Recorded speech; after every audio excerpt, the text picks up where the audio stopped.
One of the biggest mistakes foreigners make when they come to Thailand is assuming a Thai village is just a smaller, sunnier version of a Western small town. It's not even close. What usually happens is this. A guy flies into Bangkok, meets a lovely Thai woman, and eventually travels up to her family village in Isan. He looks around and thinks he's stepped into some peaceful rural paradise where everyone just minds their own business and grows rice. But the reality is a completely different beast. Because Thai villages don't run on local government bylaws or police presence. They operate on a brutal, highly efficient system of unwritten rules.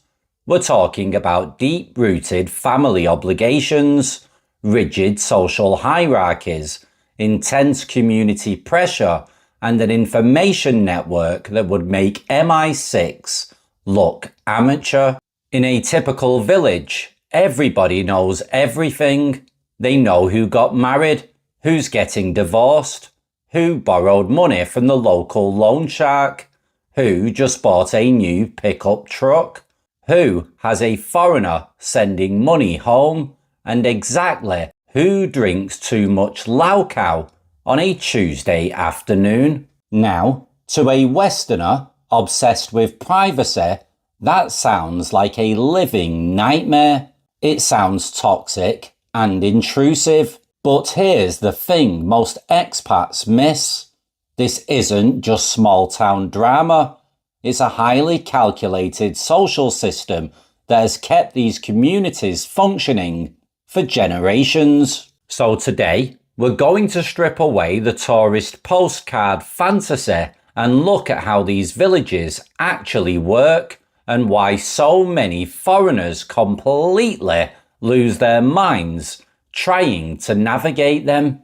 So, in order to understand the village, you have to understand that in Thailand, the family isn't just an emotional unit, it's the ultimate financial safety net. In the West, if your life falls apart, you look to institutions, you look for government benefits, social services, insurance, or a bank loan. Now, Thailand has those things, sure, but out in the provinces, your safety net is whoever lives on your land. That's why you constantly see these massive multi-generational households where grandparents, parents, children, and aunts are all living on the same plot or sharing the same roof. When someone loses a job, gets sick, or runs out of cash, the family steps in.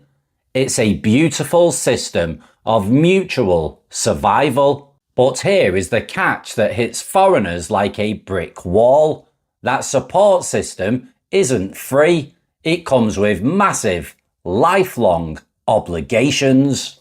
In the West, adulthood means independence. You move out, you build your own life, and your parents don't get a vote in your budget. But in Thailand, the family network never really ends. Parents and older relatives hold massive influence over a person's life choices well into adulthood. So when a foreigner gets frustrated and asks, why does her family have so much control over her life? They're asking the wrong question. They have control because they are the institution keeping everyone alive. The system prioritizes the collective survival over individual preference every single time. Now this brings us to the part that absolutely shocks most expats. The information network.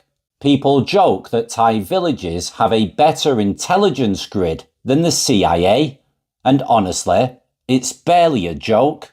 If a daughter returns from Bangkok with a foreign boyfriend, the village knows before they've even unpacked the car. If someone gets an international wire transfer, the local shop knows by sunset. Now, expats instantly label this as malicious gossip, but anthropologists and anyone who's actually lived in a village long enough will tell you that gossip is actually a form of social regulation. Think about it. If you live in a community where every single thing you do becomes public knowledge within 2 hours, you are highly incentivized to behave yourself. You don't follow the rules because of the police or the law. You follow them because your reputation is currency.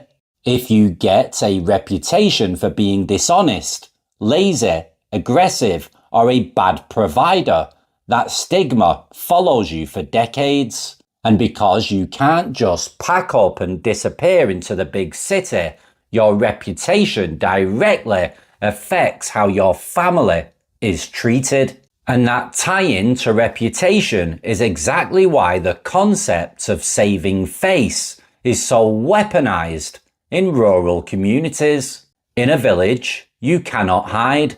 Your history, your successes, and your absolute worst failures are on display for everyone to see. That's why public confrontation is avoided like the plague. If you cause someone to lose face publicly, you aren't just embarrassing them, you are insulting their entire family network. It disrupts the harmony of the whole ecosystem, which is why Thai village life heavily favours indirect communication. Maintaining the peace is always more important than winning an argument. Now, the social peace is kept in place by an invisible hierarchy that every local understands implicitly. Foreigners always make the mistake of looking for official titles. They see the Puyai Ban, the official village headman, and assume he's the absolute boss. And while the headman matters, real power often lies with the informal leaders.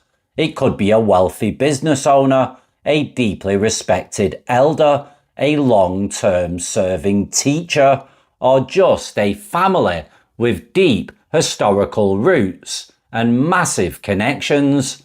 Power here operates through relationships and seniority, not badges or job titles. So, what happens when a random Westerner drops into the middle of this finely tuned machine?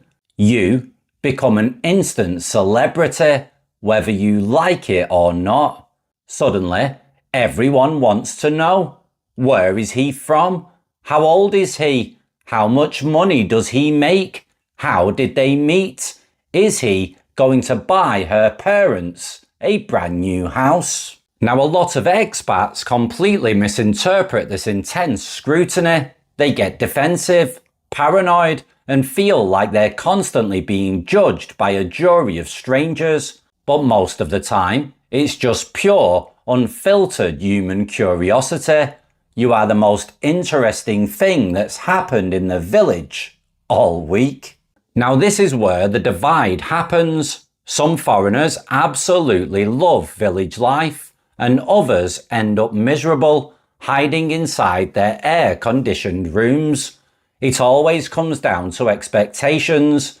If you move to a Thai village expecting Western-style privacy, individualism, and blunt, direct communication, you are going to have a very frustrating time. But if you understand that the system values community, harmony, and shared information, everything starts to click. So look, the biggest mistake you can make is judging a Thai village through a Western lens. Where a foreigner sees invasive gossip, the villagers see communication. Where a foreigner sees interference, they see responsibility. Where we see financial dependence, they see family loyalty. Neither side is wrong. They're just playing two completely different games with different rule books. At the end of the day, Thai villages don't work because of government funding or strict legal frameworks. They survive on relationships, reputation, and mutual obligation. It can be suffocating, yes, but it's also the reason you rarely see elderly isolation or total community abandonment in rural Thailand. Once you understand the underlying logic, the chaos disappears. What looks completely bizarre from the outside makes perfect logical sense from the inside. And maybe that's the real trick to surviving and thriving in Thailand. Stop trying to change the rules of the game and just start learning how to play it. Let me know in the comments, have you ever spent real time living in a Thai village? And if so, what was the biggest culture shock that hit you? Put your comments down below. Take care and ciao for now. Bye bye.